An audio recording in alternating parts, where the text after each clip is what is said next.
Quiero realmente agradecerle al Señor por sus vidas, por la hospitalidad de esta iglesia. He sido muy animado por su equipo pastoral y es tan hermoso de que es mi primera vez en Ciudad Juárez, pero uno siente esa conexión, ¿verdad? Y esa conexión que ni siquiera la Copa del Mundo nos da. Todo el mundo está diciendo que todos estamos unidos atrás de un balón. No estamos unidos tras un balón, estamos unidos tras la preciosa cruz de Cristo. Eso nos hace familia y es tan lindo que uno viene y es la primera vez y uno se siente con hermanos y hermanas y somos familia. Les traigo además saludos de la iglesia La Fuente en Quito, Ecuador. Les amamos en el Señor y le pedimos que Él nos dé la gracia para continuar en este caminar, sea en Ecuador, sea en México y lo que se está haciendo en Latinoamérica. Bueno, venimos aquí a hablar de la palabra, a hablar del Señor, enamorarnos más de Cristo. Quiero empezar con un pequeño testimonio, quiero primero también ver a qué horas tengo que terminar.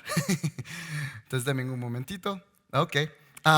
Quiero empezar con una pequeña historia, ¿no? Cuando yo vengo en estos viajes, lo más difícil para mí es obviamente extrañar mi iglesia, pero extraño mucho a mi esposa, a Marisa, y a mis hijos, a Willow y a Knox.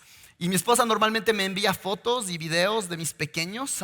Y el otro día, el día de ayer, me envió una foto de mi hija. Tenía su primer recital de una clase de baile y estaba toda preciosa, ¿no? Con un traje. El lunes vamos a celebrar la fundación de Quito. Estaba con un traje español, mi pequeñita, y estaba preciosa. Y después me llegó una foto de mi hijo de 4 años y estaba llorando. Y mi esposa y yo digo, ¿qué pasó con el Knox Fernando? ¿Qué pasó con él? Y mi esposa me dice, él no puede entender ¿por qué Ecuador ya no juega en el mundial? Y él decía, no, pero estamos tan emocionados. Se compró su jersey y estaba puesto. Y ahora él decía, yo no puedo entender por qué pasa. Y me puse a pensar que en julio del 2018, justo en el mes de julio, él nació 4 días antes de la final de la Copa del Mundo de 2018. Y este es su primer mundial.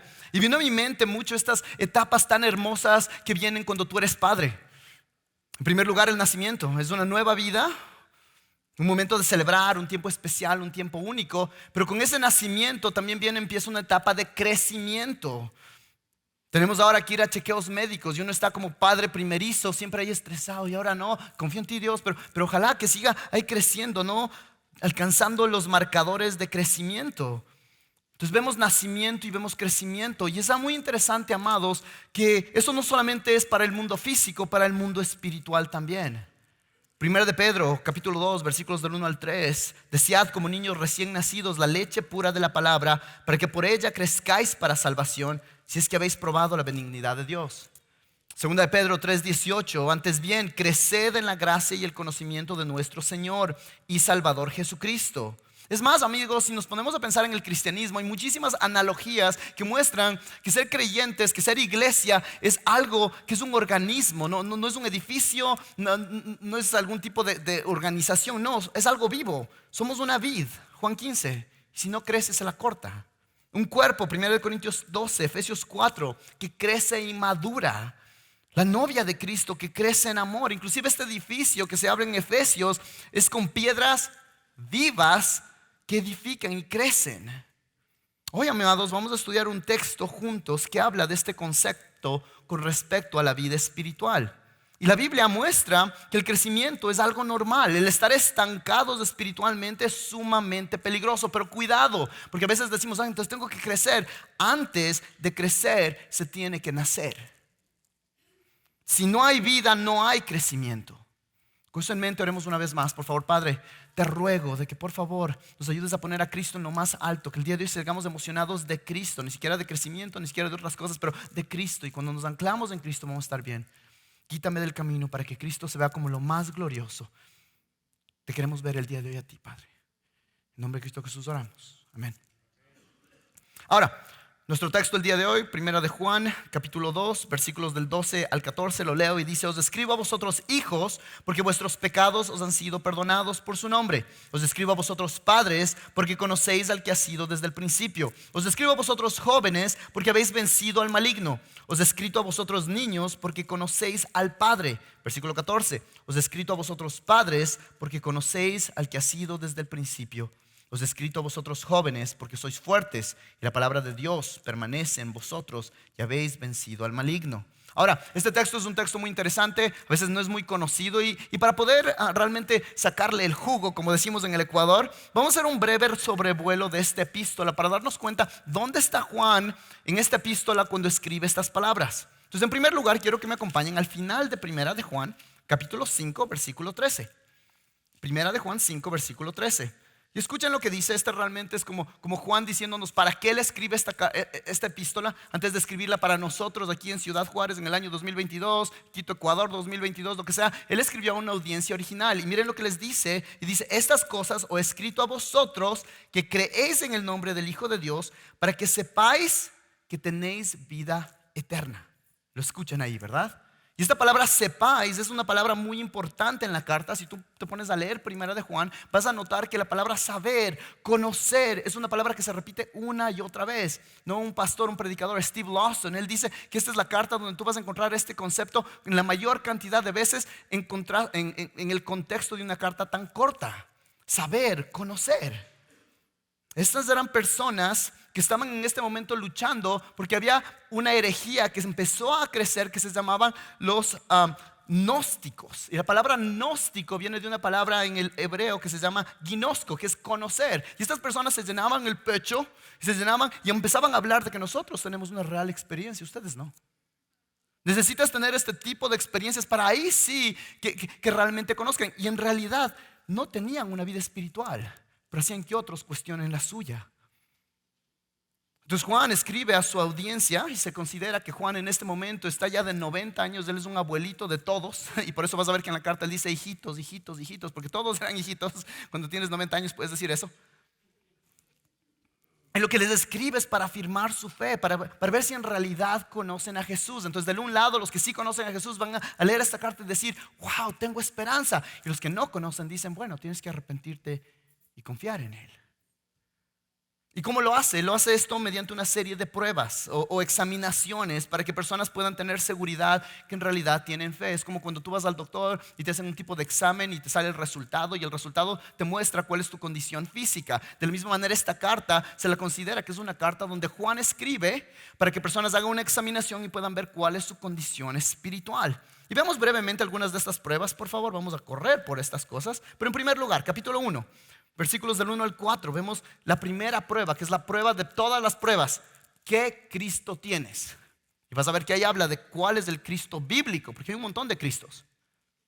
Y muchos Cristos no son los que dicen la Biblia. Entonces tú tienes que asegurarte que para ser creyente necesitas conocer al Cristo verdadero. Número 1. Número 2. Después empezamos en el versículo 5 al 7. Y noten que dice que Dios es luz y en Él no hay tiniebla. Se podría llamar la prueba de la luz. Un creyente vive en la luz. Después vamos al versículo 8 hasta el capítulo 2, versículo 2, y vemos que la palabra pecado se repite una y otra vez. Un creyente sabe cómo interactúa con el pecado, y me encanta lo que dice. Por favor, vean el capítulo 2, versículo 1. Hijitos míos, os escribo estas cosas para que no pequéis. Y si alguno peca, abogado tenemos para con el Padre, a Jesucristo el justo. Entonces esta se podría llamar la prueba del pecado o de la confesión del pecado. ¿Cómo tratas al pecado y cuando pecas, qué haces? Esta es una prueba para un creyente. Y después finalmente, mientras llegamos al final de esta parte, justo antes de lo que estamos estudiando hoy, vemos que hay la prueba del amor fraternal. Debido a que Dios es nuestro Padre, somos hermanos. Y parte de un creyente es que ahora amamos a los hermanos, ¿sí? Es lo que acabo de decir. Venimos a otro lugar y ni les conocemos, pero sabemos que estamos en Cristo y nos amamos mutuamente. Ustedes me han servido a mí y oro que yo les pueda servir a ustedes. Y lo hacemos porque Dios es nuestro Padre. Él nos une. Amén. Ahora, llegamos al versículo 12 y aquí vemos que Juan va a cambiar su tono y va a ser como un paréntesis. Y este paréntesis es algo muy necesario. Este paréntesis es muy importante a esta altura del partido porque en primer lugar, el evangelio no es un evangelio de haz estas cosas para ser creyente. No, es un evangelio que dice ya ha sido hecho en Cristo. Cristo ya todo lo hizo y por eso ahora vivimos de manera distinta. Ahora, si tú estudias cada una de las pruebas que mencioné anteriormente, lo que debería pasar en tu corazón, estamos estudiando esta epístola con la iglesia, tú empiezas a ver que es algo que te anima mucho, pero al mismo tiempo terminas con un poquito de peso que te empuja al evangelio, que te empuja a ver a Cristo. Porque, por ejemplo, veamos algunas de estas pruebas. Les mencioné la prueba de la luz, versículos 5 al 7 más o menos, ¿no? Y dice que Dios es luz y un verdadero creyente no puede vivir en abierto pecado. Eso es verdad. Pero no es verdad, amigos, que en el día a día todavía la oscuridad nos atrae en momentos. A veces vemos la oscuridad y es como que, ay, ¿qué es? Y nos acercamos en vez de correr de la oscuridad. Y en ese momento tú te das cuenta de que, wow, pero ¿por qué todavía esa oscuridad me atrae? ¿Por qué todavía me cuestiona qué habrá allá? Y tú te das cuenta de que, wow, sí, no vivo allá, pero hay algo ahí que todavía me atrae. De ahí, por ejemplo, vamos al versículo 9, que es uno conocido, capítulo 1, versículo 9, dice, si confesamos nuestros pecados. Amados, ¿qué tan rápido eres en confesar tu pecado? En el momento que pecas, tú sales corriendo a decirle a la persona, oye, por favor, perdóname, lo que acabo de hacer no es de acuerdo al evangelio. ¿O qué hacemos? Seguimos el ejemplo de nuestros padres. Es la esposa que tú me diste. ¿Y Eva qué dice? La serpiente. Entonces, en cierta manera, nos excusamos del pecado y empezamos, como dicen en inglés, a blame shift. Empezamos a decirle a otra persona, no es mi culpa, es de otra persona. Y les digo esto porque esto me pasó el domingo anterior. El domingo anterior estábamos en camino a la iglesia. Yo le había dicho con mi esposa, tenemos el servicio en la iglesia en la tarde. Entonces en la tarde yo le dije a mi esposa, ok, mi amor, te ayudo con los peques. Me dicen, no, estoy bien, todo bien. Y después nos subimos al auto y en el momento que salimos con el auto, después dice, me olvidé algo. Y mi respuesta como un hombre muy piadoso que soy es, ¿qué te olvidaste? Y parte de mí, en vez de decir, bueno, ¿cómo te ayudo? No fue esa, sino de sentirme como, ¿cómo te vas a olvidar? Yo te dije que íbamos a salir en ese horario, ¿verdad? ¿Y qué creen que hice? En vez de decirle en ese momento, no, esto está mal, perdóname por no ser un siervo tuyo, como dice Efesios, yo lo que dije era como que no, es que tú ya sabías que íbamos a salir en este horario. ¿Ven? Esta prueba de confesión no la vivo perfectamente. Y si no somos honestos, ¿alguno de ustedes lo vive perfectamente? ¿Corremos a confesar nuestro pecado? Nos excusamos. Y podemos seguir con un montón de otras pruebas, la prueba de la obediencia, la prueba del amor fraternal. Y nos damos cuenta que en cada una de estas pruebas pasamos con las justas. ¿Sí? Ninguna de estas alguien puede decir, bueno, es que míreme a mí, yo paso esta prueba increíblemente. Primero del grupo, invicto, con todos los puntos. No, pasamos con las justas. Cuando nos ponemos a pensar que el estándar es Cristo, nadie puede pasar estas pruebas con honores.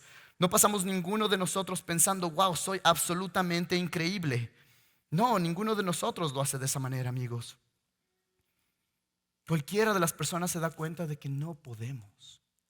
Necesito algo más. Y el día de hoy quizás tú dices, bueno, esta es mi primera vez aquí en la iglesia, nunca he ido a una iglesia, esta cosa de las pruebas y del amor fraternal, me suena súper raro, pero muchas personas vienen a una iglesia porque tú te das cuenta de que tu vida está hecho pedazos. Y has tratado todo lo posible por arreglar tu vida desde tu perspectiva y no puedes.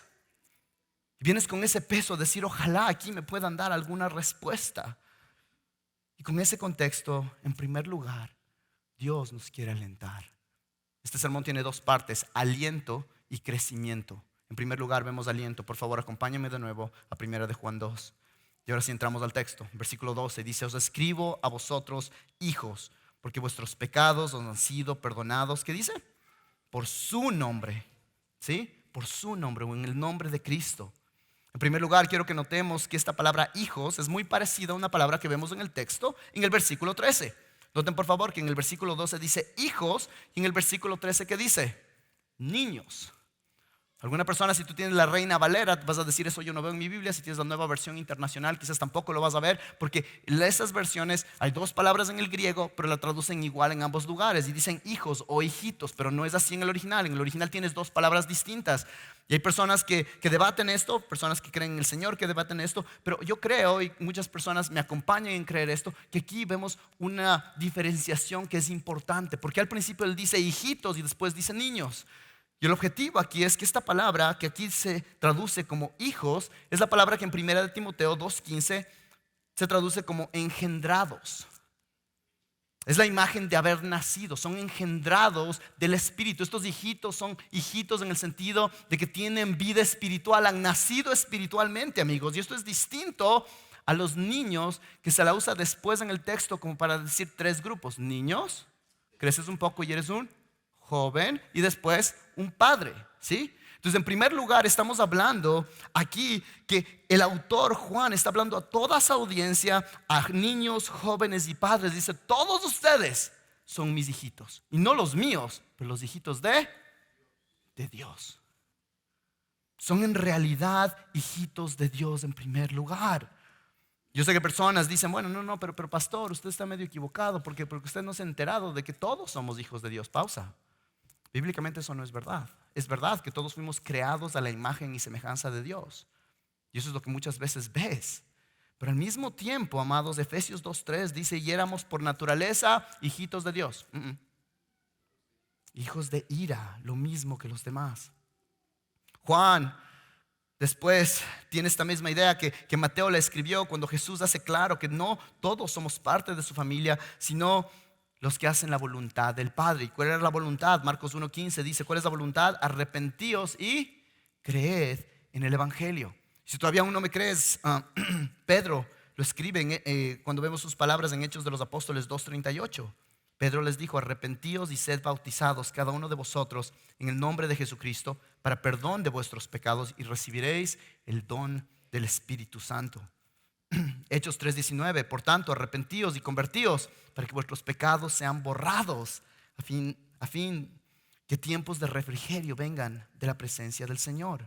Amigo, el día de hoy, si seas una persona religiosa o si seas una persona que vive o ha vivido con un montón de vicios y todo tipo de cosas difíciles, a ambos de las personas necesitan este mensaje.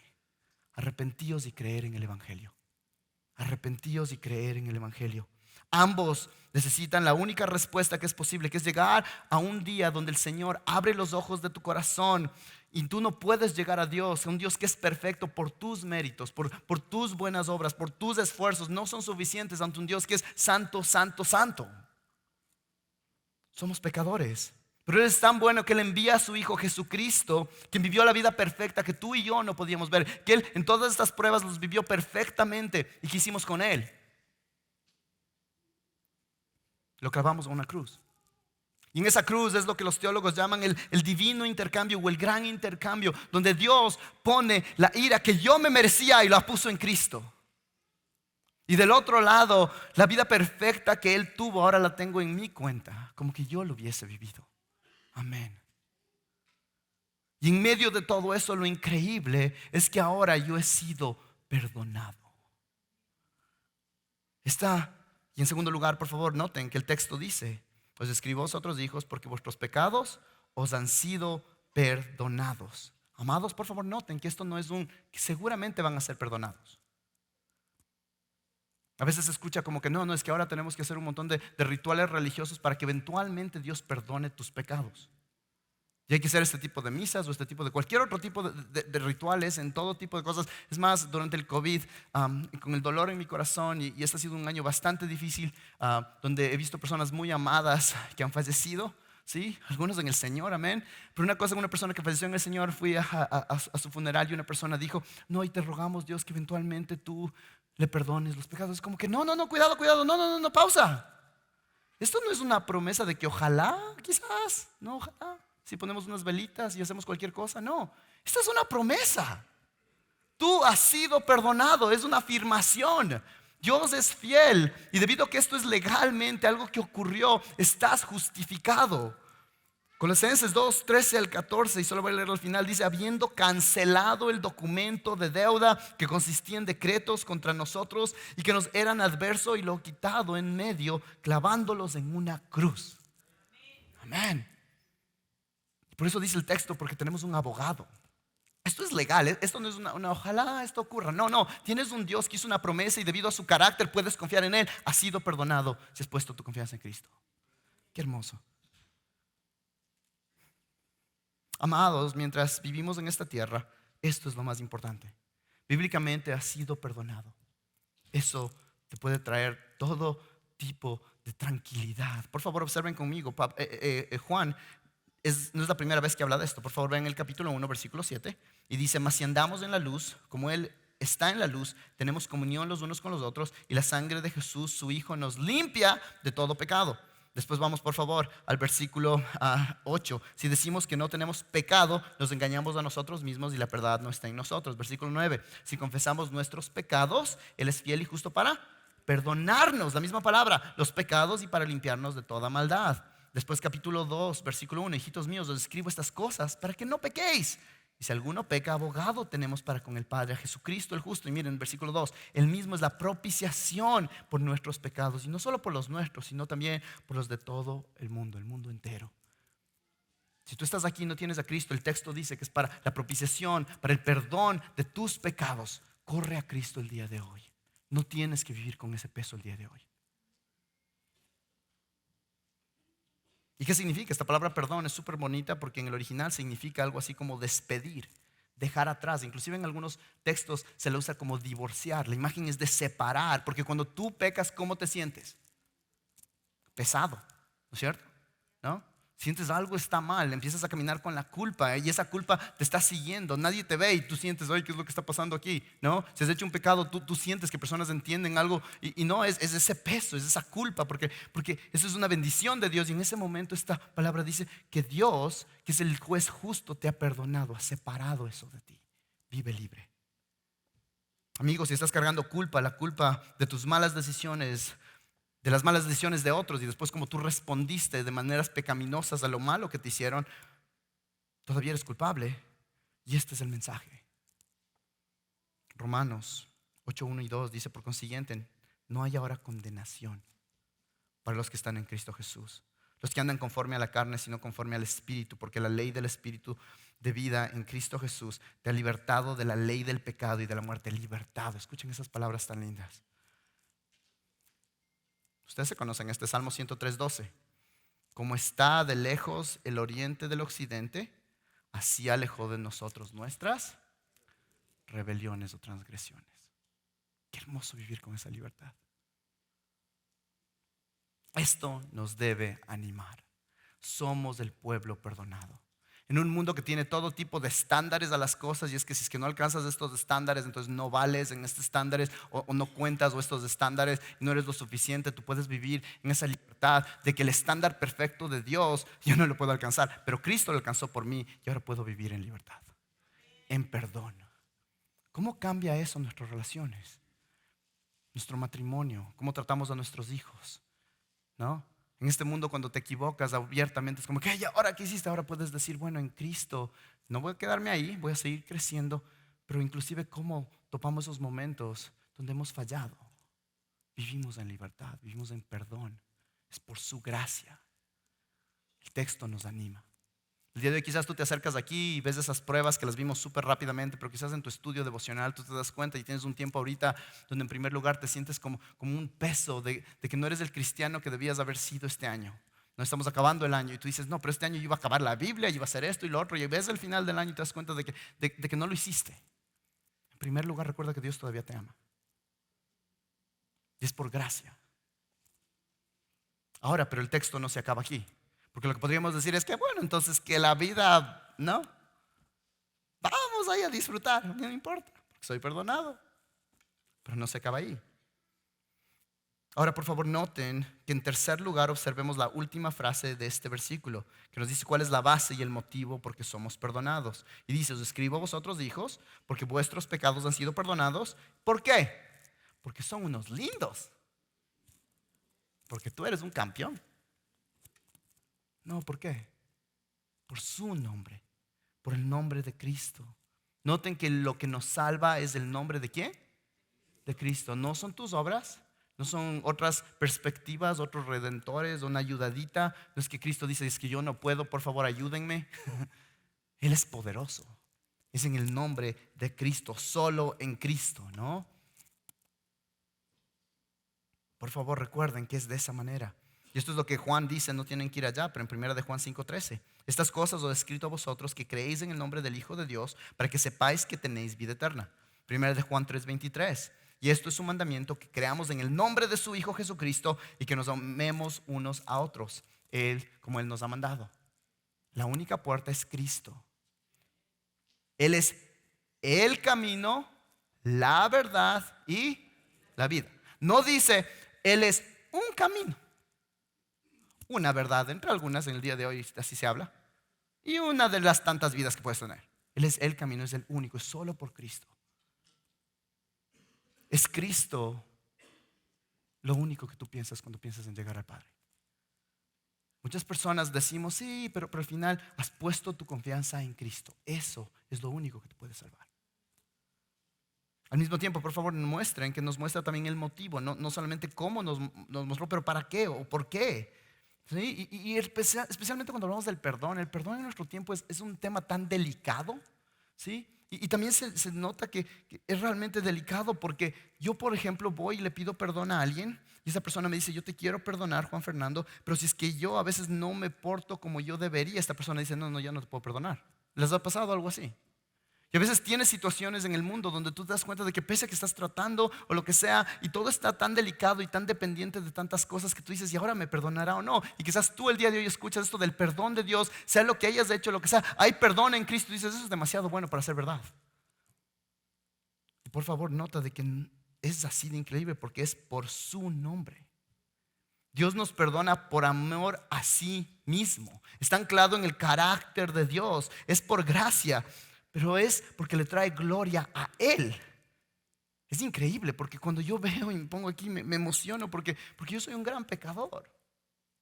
¿Cómo es posible que el Juan Moncayo, que amaba querer y salvar a las ballenas, que él quería amar un montón de otras cosas, en ese momento Dios va y yo me trabo cuando hablo y a veces no me acuerdo la palabra en español porque viví en los Estados Unidos demasiado tiempo y se me va la palabra en inglés y es como que, ¿cómo vas a decir eso? Y ves que Dios le usa. Y eso es hermoso porque después no se puede llevar la gloria en la persona, sino se lleva la gloria a ¿quién? Dios. Porque se glorifica en personas como nosotros que no tenemos nada que ofrecerle. Y de la misma manera Él perdona por su gloria, por su honor. Está anclado en su, en su carácter, de que Él tiene un montón de nosotros, que somos lo más débil del mundo, que nosotros no podíamos mostrarle como perdóname a mí porque mira, yo soy buenazo, ¿no? En la selección nadie dice, bueno, hagamos la selección con los peores del país. No hacemos eso, ¿por qué? Porque quieres los mejores. Dios dice, no, deme los peores y yo gano la Copa del Mundo. ¿Por qué? Porque se lleva toda la gloria. 1 Corintios 1, 27 al 31, sino que Dios ha escogido lo necio del mundo para avergonzar a los sabios. Dios ha escogido lo débil del mundo para avergonzar a lo que es fuerte. Y lo vil y despreciado del mundo ha escogido Dios lo que no es, para anular lo que es, para que nadie se jacte delante de Dios. Más por obra suya estáis vosotros en Cristo Jesús, el cual se hizo para nosotros sabiduría de Dios, justificación y santificación, lo que estamos hablando, y redención, para que tal como está escrito, el que se gloríe en el Señor. Amén. Un pastor lo pone de esta manera. Esa expresión se refiere a la gloria de Dios, que es la razón principal, por favor escuchen, para todo lo que Él realiza. Dios perdona a los pecadores debido a que le complace glorificar su nombre por medio de su manifestación de sobreabundante gracia, misericordia y poder, como aquellos a quienes se les ha concedido el don del perdón. Los creyentes siempre alabarán y magnificarán a Dios. Amén. Piensa en eso. Entonces, en primer lugar, yo soy perdonado. Ahora, esto es importante porque Dios no nos deja solamente como perdonados, ¿sí? Él primero nos justifica, pero después, debido a que esa obra realmente nos salva, ahora nos empieza a cambiar. Todos los creyentes son perdonados igualmente, pero no todos los creyentes crecen en el mismo nivel de madurez, ¿no es cierto? Vamos a cambiar de ahora de posición. Hemos sido cambiados de nuestra posición, del reino de las tinieblas al reino de la luz. Esa posición es totalmente. Teníamos un corazón de piedra, ahora tenemos un corazón vivo, ¿verdad? Tenemos un montón de beneficios. Eso es igual para cada creyente, pero de ahí de manera práctica vemos que hay personas que avanzan más rápidamente que otras. ¿Y cómo hacemos con eso? Y por eso ahora vemos una transición. El texto ahora cambia de lo que decía de hijitos. Ahora vamos a ver que hay 3 niveles de madurez. En primer lugar tenemos los niños. Puedes verlo al final del versículo 13, perdón, jóvenes en medio del versículo 3 y 13, al final del versículo 14, y padres, el principio del 13 y 14. Y vamos a ir en ese orden, vamos a saltarnos partes, vamos a ver todo, pero organizándolo desde esa manera.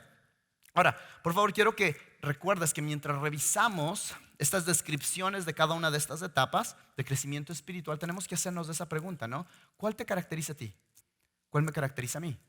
Y lo hacemos recordando que somos perdonados, ¿sí? Pero podemos hacer esa evaluación porque esto no nos hace pedazos, sino nos hace acuerdo de que ahora vivimos por fe en agradecimiento, ¿sí? Ahora, Calvino lo puso de esta manera. Ahora Juan comienza a enumerar diferentes edades para mostrar que lo que había enseñado era relevante para cada uno. Porque abordar de manera general a veces afecta menos a los hombres. Los más maduros en su mayor parte se hacen a un lado como si hubieran excedido a la edad de aprendizaje. No, es que yo ya sé todo. Los niños se niegan a oír con la excusa de no tener la edad suficiente, ¿verdad? No, es que yo soy nuevo en la fe, esto no todavía. Mientras que los hombres de mediana edad o los jóvenes no asisten porque están demasiado ocupados con otro tipo de cosas. Entonces, una vez más, recuerden, nadie puede crecer sin primero nacer. Entonces hemos hablado de eso, pero ahora veamos, en primer lugar, los niños espirituales. Etapa número 1, niños espirituales. Y dice, he escrito a vosotros niños, y solo lo dice una vez, porque conocéis al Padre. Esta palabra niño se refiere a alguien bajo el cuidado de un padre, en algunos casos de un tutor. Un niño era alguien que necesitaba cuidado, atención para poder sobrevivir inclusive. Como un niño cuando nace, quiero que notes que para ellos quizás no entienden qué es lo que tú haces y cuando te vas al trabajo, ¿no? Aquí veo niños chiquitos. Esos niños no saben ni siquiera a veces qué es lo que haces cuando sales de la casa. Pero cuando llegan se emocionan. Sí, ¿no es cierto? Saben que tienen un papá.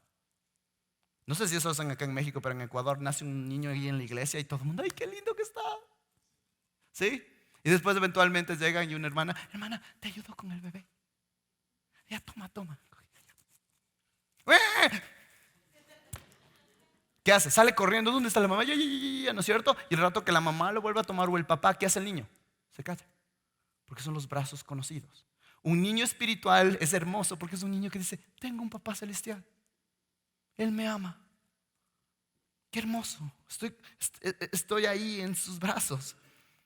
El autor John Stott lo pone de esta manera. Estas son las primeras experiencias conscientes de los cristianos recién nacidos. Se regocijan en el perdón de sus pecados por medio de Cristo y en su consiguiente comunión con Dios. Están solo contentos de que ahora tienen un papá. ¿Sí? No tienen que saber mucho más, pero están contentos. Y tú ves y es lo lindo de un niño y es bueno, y vamos a ver que también puede ser malo, es que todos se ponen en la boca. ¿Sí? Le das algo y comen y están comiendo todo el tiempo. ¡Ay, qué lindo, qué hermoso! ¿No? Y crecen. Pero al mismo tiempo, de un lado celebramos eso porque tú ves una hambre espiritual. Todo es nuevo, ¿no? Con mis niños chiquitos, yo recuerdo que en nuestro primer viaje fuimos y teníamos un montón de juguetes. Y un juguete, el otro. Y un papá con más experiencia nos dijo, de ganas llevas los juguetes. Se entretienen con todo, ¿no? Estamos en el avión y coges un vaso, le das el vaso. ¡Ah! Vaso. ¿Sí? Cualquier cosa le das y se entretienen. Igual los niños espirituales, es todo. ¡Wow! ¿Sabías que la Biblia habla de que hay un Espíritu Santo? Y todo les emociona. Al mismo tiempo, eso es bueno. Del otro lado tenemos que recordar que los niños son vulnerables, son inmaduros. Todos se meten a la boca. Entonces tú vas a encontrar niños espirituales en los cuales de un lado se comen todo lo bueno, pero también les das algo malo y se quieren meter a la boca. De la misma manera tú ves a veces niños espirituales en iglesias que de un lado, qué hermoso la doctrina, bueno, qué hermoso el evangelio, la centralidad del evangelio. Y ahí empieza un poquito de evangelio de prosperidad y todavía no se dan cuenta de discernir. Y es como, ay, ve que lindo. No, allá no vayas. ¿Sí? Entonces es el niño espiritual. Ahora, ¿qué ocurre? De un lado, esto tiene que hacernos notar de que va a haber diferentes tipos de niños espirituales. En primer lugar, tenemos niños espirituales que nos regocijamos. Eres recién nuevito en la fe y hay ese tipo de inmadurez. No pasa nada, vas a seguir creciendo. Mantente bajo la evidencia de la gracia, las herramientas de la gracia y vas creciendo. Pero cuidado, si yo tengo un niño y te muestro una foto de mi hijo, ¿sí? Y estaba chiquito ahí con no sé si le digo un chupón en la boca, ¿no? Con pañales y ahí con su cobijita y su peluche. Y tú dices, ay, qué lindo, ¿sí? ¿Qué tal si yo te muestro la foto de un hombre de 45 años con su chupón, con su cobija? Nos reiríamos, pero sería también algo como que, oh. Lamentablemente en iglesias vemos eso. Hay personas que porque están muy ocupadas en la iglesia y actividades cristianas asumen que por eso son maduros, pero no hay madurez espiritual. Hay personas que saben mucho de la palabra y teología, pero no son maduras porque no solamente hay información sin transformación. Hay personas que consumen mucho, inclusive material bíblico sano, pero no son maduras porque lo único que hacen es coger del un lado y pasar al otro lado sin ponerlo por su corazón primero. Hay personas que han estado mucho tiempo en iglesias o alrededor de las iglesias, en misiones, haciendo muchas cosas, pero no hay madurez espiritual. 1 Corintios 13:11 dice, cuando yo era niño hablaba como niño, pensaba como niño, razonaba como niño, pero cuando llegué a ser hombre dejé las cosas de niño. No sé qué pasa acá, pero normalmente en el mes de junio se celebra el mes el Día del Niño. ¿Se celebra acá el Día del Niño? El 30 de abril, ok. No sé si eso pasa, pero he visto en otros lugares de Latinoamérica que en esa fecha del Día del Niño, a mí me encanta el Día del Niño porque es una oportunidad más para pasar tiempo con mis hijos y pensar en ese tipo de cosas. Pero ahí tú les ves a unos grandotes ahí de 40 años, feliz Día del Niño, y me celebran a mí. Y hay una parte de eso de que tú dices, no, qué bueno, y la palabra dice, ¿no? De que seamos con un corazón de niño. Pero a veces no estamos hablando de eso, sino de una idea de inmadurez. De que este es el día donde está bien que yo sea inmaduro. Que no sea así en la iglesia, amados. Cristo murió por nosotros para que crezcamos. El Espíritu Santo está en el creyente para que crezcamos. Número uno. Número dos, jóvenes. Justo antes de los niños encontramos estas palabras. Por favor vean, os escribo a vosotros jóvenes porque habéis vencido al maligno. ¿Sí? Y por favor noten ahora que en el versículo 14 va a expandir Juan la idea, va a explicarnos más. Y dice, os escribo a vosotros jóvenes porque sois fuertes y la palabra de Dios permanece en vosotros. Y después dice lo mismo, y habéis vencido al maligno.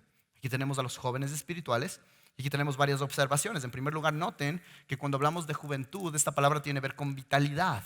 Aquellos que están con mucha energía, ¿no? La juventud se caracteriza por vitalidad. Son personas que están buscando su identidad, propias experiencias, quieren conquistar las cosas, ¿no es cierto? Antes eran como que niños solo siguen lo que dice papá. Ahora están como que no, yo quiero mi propia voz. ¿Sí? Sí, es verdad.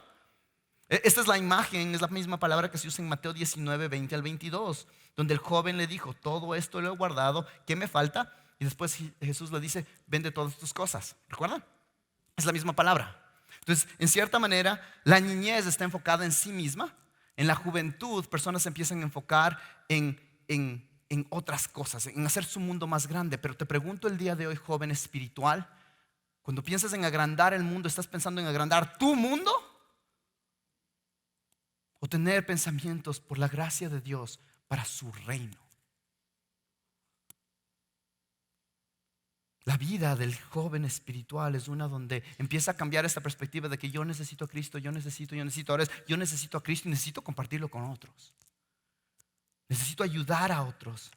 Mi Cristo ya no es solamente algo que ahora le agradezco y soy perdonado, pero en base de ese perdón, ahora quiero hacer grandes cosas para el Señor en gracia.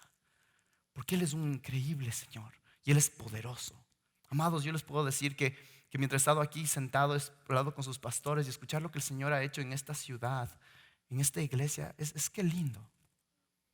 Y para eso necesitamos jóvenes espirituales en toda Latinoamérica y en todo el mundo que van y dicen, no, mi vida se trata de Cristo, el morir es ganancia. Yo vivo para Él. Y en este año, en este mundo, en todo tiempo, lo que te están diciendo es que no, este es el tiempo para un montón de otras cosas que son importantes y tienes que ser fiel en esas cosas de educación, ¿sí? Trabajos, todo ese tipo de cosas. Está bien, son buenas, pero eso no te da la identidad, sino tu identidad es que quieres ver a Cristo en las cosas. Creces. En segundo lugar, ese conquistar, ese vencer, empieza con su vida personal. Noten que el texto dice, porque habéis vencido al maligno, ¿no? Con la base de estar perdonados, ahora esta persona se ocupa en su salvación con temor y temblor. Filipenses 2, 12 al 13. Y lucha contra el enemigo. Y él pone su mano en las herramientas espirituales que el Señor le ha dado. Empieza a entender el proceso de santificación. Empieza a pensar en las herramientas que Dios le ha dado. Y empieza a ver victorias en su vida. ¿Sí? Antes era como que viene una tentación. ¿Y ahora qué hago? Ahora es como que no. Confío en Cristo y Él me ha dado herramientas para crecer. ¿Sí? Es muy interesante porque anteriormente el perdón, estamos libres de la pena del pecado. Aquí tú ves que el joven empieza a crecer en el poder del pecado en su vida. Empieza a disminuir el poder del pecado en su vida. Y dice que ha vencido el maligno, ¿no? Ve esas batallas y cantamos eso el día de hoy. Y embrazados de Él empiezas a crecer. ¿Y cómo lo hacen? Es que son jóvenes, son fuertes. No, es que es con su vitalidad espiritual, no. Por favor noten por qué son fuertes. ¿Sí? Dice, porque son fuertes. ¿Y por qué? Porque la palabra de Dios permanece en vosotros, permanece en ellos. ¿Sí? Son personas que aman su Biblia, ¿no?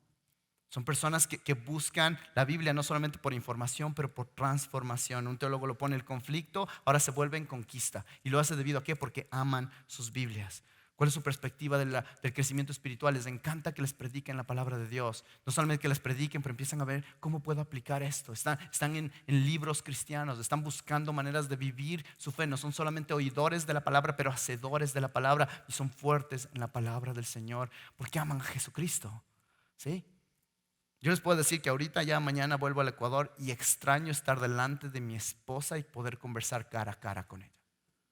Y no ha sido mucho tiempo, ¿sí? Es como 4 o 5 días, pero aún así es como que no puedo esperar por eso. ¿Cuántos de nosotros es como que ya tuve mi devocional en la mañana, no puedo esperar para mañana el poder estar de nuevo en la palabra? Extraño eso, ¿sí? Finalmente, recordamos que estos jóvenes es por la palabra.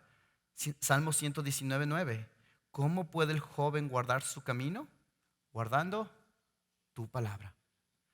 En mi corazón he atesorado tu palabra para no pecar contra ti. Jóvenes espirituales, en la gracia de Cristo, seamos personas que amamos la palabra. Amén. Y finalmente tenemos los padres. Y noten que el principio del versículo 13 y el 14 son prácticamente iguales. Os escribo a vosotros, padres, porque conocéis al que ha sido desde el principio. Y después dice, os he escrito a vosotros, padres. Dices, os escribo, y después os he escrito a vosotros, padres, porque conocéis al que está o el que ha sido desde el principio. La única diferencia en el texto es os escribo a os he escrito. Y muchos eruditos y personas estudiando la Biblia dicen que realmente aquí lo que Juan está haciendo es que ya está acabando la carta y habla como que estoy escribiendo y ya les he escrito, y le da un tono solemne y un tono amoroso. Es como que está diciendo, esto es tan importante, escúchalo, ¿no? Es como cuando alguien en tu familia, no sé si ustedes tienen un abuelo, una abuela, un tío, una tía, un papá, una mamá, que hay ratos donde se sientan contigo. Yo tenía una abuelita que falleció hace unos meses, donde ella, cuando te quería decir algo, ella llegó al Señor tarde en su vida, cuando ella ya estaba casi en sus 80s, ¿sí? Y ella venía y te cogía del brazo. Y el momento que ella te cogía del brazo, tú sabías que esto va a ser bueno. Y decía, pero mi hijo, quiero que escuches esto. Este es el abuelito Juan tomándote del brazo y diciendo, niños, jóvenes, padres, escuchen esto. Y ahora miren lo que dice. Dicen que conocen desde el principio, al que está desde el principio. Y noten que es la misma palabra para los niños. Los niños conocen que tienen un padre, pero ellos conocen no solamente que tienen un padre. Los maduros espirituales tienen un conocimiento experiencial, no solo que hay un padre, pero el carácter de ese padre. Saben que ese padre no solo es mi Padre celestial, pero ese es el creador de todo lo celestial. Es el creador del universo. Saben que Dios es el único Dios que ha estado desde el principio y su vida muestra vivir en luz de esa verdad. Aman a Dios porque lo han visto y han visto su fidelidad. Han estado en varias batallas en su vida y su mente ha sido renovada en engancharse en ese precioso evangelio, y por el evangelio han visto a Jesús hacer cosas increíbles. Y le conocen a Él. Ellos han tenido un tiempo ya prolongado en la palabra, su mente ha sido renovada, han tenido luchas difíciles, se las han vencido, pueden defender la fe. Y esto toma tiempo. Pero no solamente, de nuevo, no solo tiene que ver con edad. Hay personas que han estado en el evangelio por mucho tiempo y no hay esa madurez. Mientras tú tienes a Timoteo, que era joven, pero tenía este tipo de madurez. Ellos han vivido la fe cristiana y no solamente se dan cuenta que Dios es mi Padre, pero mi Padre tiene un plan. Ellos han visto a Dios en sus gozos y dolores en la vida, en lágrimas y risas, en tormentas y días preciosos. Y no solo en su vida, pero en la vida de aquellos a su alrededor. Y ven que Dios ha sido fiel. Y se enganchan en Él. Es muy interesante porque los niños normalmente, tú vas a ver que un niño va y dice, Dios, ¿no? Dice, papá, ayúdame. Y sabe que Dios me ayuda, ¿no? El padre espiritual todavía dice, Dios, ayúdame. Y se da cuenta de que tú ya sé que me vas a ayudar. Y quizás no lo vea ahorita, pero tú tienes un plan con esto. ¿Es verdad? ¿Sí? Es como que por favor, y todo se trata de mí. Y ahora es como que no. Tú estás quizás haciendo algo más grande que mí. Este es el nivel que debería ser de los pastores en una iglesia y de los líderes en una iglesia.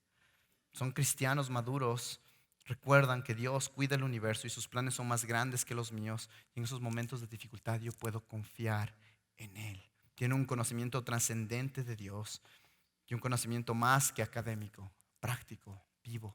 Ellos han caminado en las tormentas de la vida. Ellos han ayudado a otros a caminar en las tormentas de la vida y al final su confianza ha habido de que Dios es bueno. Su gracia es increíble. podemos confiar en Él. El día de hoy te pregunto, ¿dónde estás el día de hoy espiritualmente? Y en primer lugar no empezamos con dónde estás espiritualmente, pero en la luz de que has sido perdonado, en la gracia de Cristo, la gracia que salva, la gracia santifica. Esa gracia que nos salva también nos santifica. El día de hoy yo creo que para cada uno de nosotros hay un gracias Cristo, ¿no? Y un ánimo que hemos sido perdonados, pero porque hemos sido perdonados no nos quedamos ahí, sino en la gracia de Dios Él nos ayuda a crecer. En mi casa teníamos una pared donde mis papás nos hacían parar. No sé si les ha pasado a ustedes, ¿no? Tienes una pared y va a ver, mijo, siéntate, ponte ahí, ¿no? Talones pegados para arriba y ponían algo encima. La fecha, ¿sí? Y después venía mi hermana y lo mismo, la fecha. Y cada año tú empezabas a ver que la línea empezaba a crecer y tú no te dabas cuenta de que crecías, pero después rezabas y te ponían y dices, wow, pero estoy acá, ya antes estaba acá y había ese crecimiento, ¿sí? Y hay un rato cuando uno deja de hacer y ya deja de crecer y es un día muy triste. Pero por este momento pensemos en ese crecimiento. Amados, es tan lindo de que Juan, inspirado por el Espíritu Santo, este es Dios hablándonos, nos dice, mi hijo, ponte en la pared, pone en su palabra y dice, aquí está, ¿cómo estás? Día de hoy, para la gracia del Señor, que el Señor nos conceda crecer para Él, agradecidos de que hemos sido perdonados. Debido a que Él nos da vida espiritual, ahora ponemos eso y decimos en gracia. Esto no es para ganarte el amor de Dios. Esto no es para que Dios te ame más. No, Él ya te amó, Él ya dio a su Hijo. Pero en eso, ahora, para mostrar su increíble amor por nosotros, también decimos, no, quiero ser herramienta de Él. Amén. Oremos.